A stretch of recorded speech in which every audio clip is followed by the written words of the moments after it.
राज्यामध्ये तुकडेजोड तुकडेबंदीचा कायदा हा रद्द झाला पाहिजे. त्याचे 25% रक्कम ही रद्द सरकारनं केली पाहिजे. यासाठी जैन सेनेनं 19 जून 2023 रोजी पहिली या राज्यामध्ये मागणी केली आणि या मागणीला राज्य सरकारनं दुजोरा देऊन या राज्यातले तुकडेबंदी कायदा हा शिथिल केला, रद्द केला.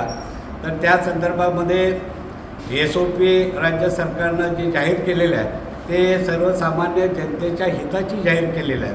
तर आज आम्ही या ठिकाणी जे राज्य सरकारनं तुकडेबंदीचा जो कायदा केला त्याचे जे SOP म्हणजे नियमावली हे शासनानं जाहीर केलेले आहे.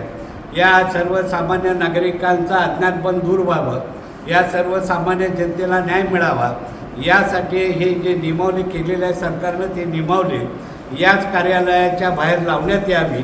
त्याच पद्धतीनं खाजगी नोकर या कार्यालयात काम करता कामा नयेत अशा पद्धतीच्या काही मागण्या घेऊन या ठिकाणी जवळजवळ जिल्हाभर आम्ही ही मोहीम आखली गेलेली आहे. त्याचा हा पहिला टप्पा म्हणून आज आम्ही इथं निवेदन देण्यात आलेलं आहे.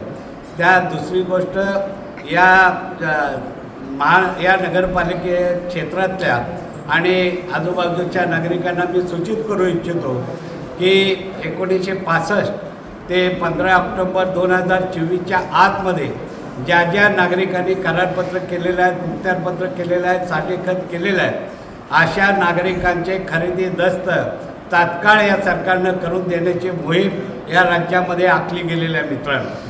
तर अनेकदा आमच्या निदर्शनात असं आलेलं आहे, अनेक दुय्यम निबंधक याचा गैरफायदा घेऊन हा दस्त होत नाही, तो दस्त होत नाही अशा पद्धतीच्या लोकांच्या मनामध्ये एक भीती निर्माण करून या सर्वसामान्य जनतेची लूट चाललेलं चित्र संबंध या राज्यामधून आम्हाला दिसायला लागलेलं आहे आणि म्हणून ते थांबलं पाहिजे. याच्यासाठी नागरिकांना आणि मुद्रांक विक्रेत्यांनासुद्धा मी आवाहन करतो की तुम्हाला जर मुद्रांक अधिकाऱ्यांनी, दुय्यम निबंधक अधिकाऱ्यांनी हा दस्त होत नाही, याची कारणं होत नाहीत, हा दस्त केला जाणार नाही अशा पद्धतीची जेव्हा ही भूमिका घेतील आणि आव्हाच्या 1.25 पैशाची मागणी करतील तेव्हा जैन सेनेकडे एक तक्रार अर्ज द्या. त्या अधिकाऱ्याला सुद्धा सरकार सरळ करण्याची हिंमत जय हिंद सेनेनं हाती घेतलेली आहे. मित्रांनो, या परिसरामध्ये 1965 ते 2024च्या आतले जे दस्त आहेत, जे लोकांचे राहिलेले आहेत, लोकांच्या मनामध्ये भीती आहे माझा तुकडेबंदीचा दस्त आहे, होणार आहे की नाही होणार आहे. तर याच्यामध्ये कुणीही तुम्हाला माहिती दिली जात नाही असंही निदर्शनास आमच्या आलेलं आहे. तेव्हा संबंधित अधिकाऱ्याकडे स्वतः जावा, त्या संबंधित अधिकाऱ्याला कागदपत्र दाखवा आणि त्या पद्धतीनं त्याचा दस्तऐवज केला जातो. दुसरी गोष्ट, त्याच्यामध्ये ज्या नागरिकांनी मुद्रांकवरती 1965 ते 15 ऑक्टोबर 2024च्या आतमध्ये जे मिळकत गुंठा 2 गुंठे जागा हे स्टॅम्प पेपरवरती घेतलेल्या आहेत, नोटरीवरती घेतलेल्या आहेत, अशासुद्धा नागरिकांना मी आवाहन करतो की अशा नागरिकांनी आपला मुद्रांक भरून घेण्यासाठी किंवा स्टॅम्प ड्युटी भरून घेण्यासाठी त्यांनी जिल्हा मुद्रांक अधिकारी कार्यालय सांगले तिथं एक साधा अर्ज करून 5 रुपये तिकीट लावून साधा अर्ज केला, त्याची स्टॅम्प ड्युटी त्या ठिकाणी भरून घेतली जाणार आहे आणि ते भरून घेतल्यानंतर ते प्रमाणित झालेलं जे मुद्रांक आहे ते या ठिकाणी तुम्ही आणून दाखवल्यात तिथं तुम्हाला देणारा आणि घेणाऱ्यांना हजर राहावं लागतं. त्या ठिकाणी तुमच्याकडून नोंदणी फी फक्त आकारली जाणार आहे आणि त्याचा खरेदी दस्त केला जाणार.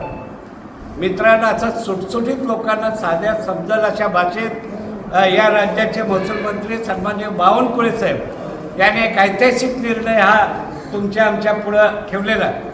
अनेक अधिकाऱ्यांनी गैरफायदा घेत असताना नागपूर वगैरे या महाराष्ट्रामध्ये लोकांचा गैरफायदा घेणाऱ्या अधिकाऱ्यांना तात्काळ रद्द केलेला आहे, तात्काळ त्यांना घराकडचा रस्ता दाखवलेला आहे. ही जे जनजागृती या कवठेमहांकाळ तालुक्यामध्ये व्हावी म्हणून आज आम्ही हे निवेदन यांना दिलेलं आहे. येत्या 8 दिवसामध्ये नियमावलीचा फलक या कार्यालयाचा बाहेर न लावल्या या दुय्यम निबंधकांना आम्ही सांगितलेलं आहे. येत्या 8 दिवसामध्ये जनतेच्या जनजागृतीसाठी हे जे कायदे केलेले आहेत, जे नियमावली बनवलेले आहे हे गुपित तुमच्याच कार्यालयात ठेवता कामा नये. ही सर्वसामान्य जनतेला तिची माहिती खुली झाली पाहिजे. ह्याच्यासाठी या ठिकाणी बाहेर बोर्ड फलक लावला पाहिजे. जर नाही लावला तर या ठिकाणी येत्या 8 दिवसामध्ये या कार्यालयाला टाळं ठोकण्याचा कार्यक्रम तुम्हाला बघायला मिळाल्याशिवाय राहणार नाही. एवढंच या ठिकाणी मी आवाहन करतो. जय हिंद, जय महाराष्ट्र.